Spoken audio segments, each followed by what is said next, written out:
Jumpa kembali di program Bible Everyday. Kita belajar dari 1 Tawarikh pasal yang ke-10. 1 Tawarikh pasal ke-10 ini hanya khusus membicarakan tentang bagaimana Raja Saul mati. Raja Saul mati karena dia kalah perang, dan daripada dibunuh oleh bangsa Filistin, oleh tentara Filistin, Saul memutuskan untuk bunuh diri. Lebih baik mati di tangan sendiri daripada mati di tangan orang-orang tidak bersunat, demikian kata Saul. Maka Saul mati, anak-anaknya mati. Bangsa Filistin pun menguasai dan menetap di sana.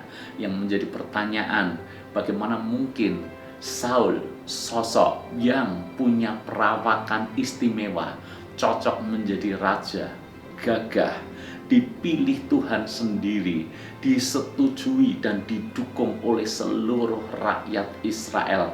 Bagaimana mungkin akhir kisah hidup Saul sedemikian menyedihkan? Bukanlah di awal-awal dia adalah orang yang juga diurapi oleh Tuhan. Bahkan memiliki pengurapan nabi. Nabi-nabi di Israel pun mereka heran kenapa dalam diri Saul ada pengurapan seperti yang mereka punya juga. Saul mengawali dengan sesuatu yang sangat baik, startnya sangat mulus, tetapi sayang Saul juga mengakhiri dengan sesuatu yang sangat buruk, bertolak belakang dari awalnya yang sedemikian baik. Banyak orang mengawali dengan baik tetapi mengakhiri dengan sangat buruk. Jangan sampai hal yang sama terjadi dalam hidup kita, supaya kita terhindar dari apa yang pernah terjadi kepada Saul. Mengawali dengan baik, mengakhiri dengan sangat buruk. Alkitab memberikan ulasan, memberikan rangkuman, inilah kesalahan yang dibuat oleh Saul. Coba Anda baca ayat yang ke-13 dan ayat yang ke-14. Jelas sekali ayat-ayat ini menunjukkan apa kesalahan Saul sehingga akhir hidupnya sedemikian menyedihkan. Ayat 13. Demikianlah Saul mati karena pertama, perbuatannya yang tidak setia terhadap Tuhan. Saul awal-awalnya setia. Saul awal-awalnya raja yang sangat baik, raja yang membela rakyatnya. Tetapi itu hanya di awal, saudara, sebab ia tidak setia. Setia selalu berbicara soal konsistensi. Tidak hanya pada waktu-waktu tertentu saja, tidak hanya di awal saja, tapi juga harus konsisten sampai akhir. Ini masalah banyak orang. Banyak orang bisa setia di awal, tetapi selanjutnya apakah dia bisa setia seperti ketika di awal? Banyak orang membangun pernikahan dengan baik di awal, setia di awal-awal, menjalani suka dan duka bersama-sama di awal pernikahan mereka.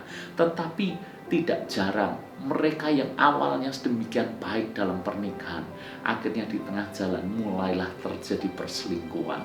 Di tengah jalan mulailah terjadi ketidakcocokan, padahal di awal-awal mereka cocok. Kenapa? Karena sesungguhnya masalahnya mereka tidak lagi setia.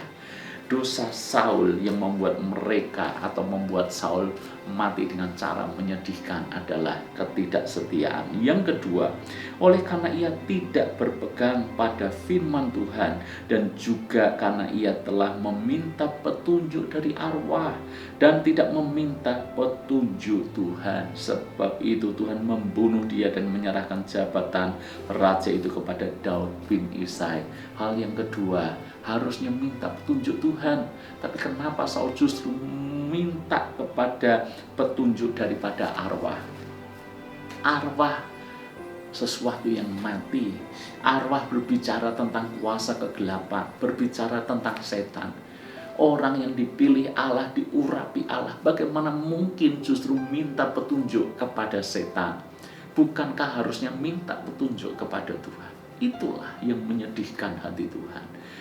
Pertanyaan ini menjadi hal yang penting untuk kita renungkan. Di saat Anda harus mengambil sebuah keputusan penting, Anda berada di persimpangan jalan, Anda harus buat keputusan. Anda perlu petunjuk.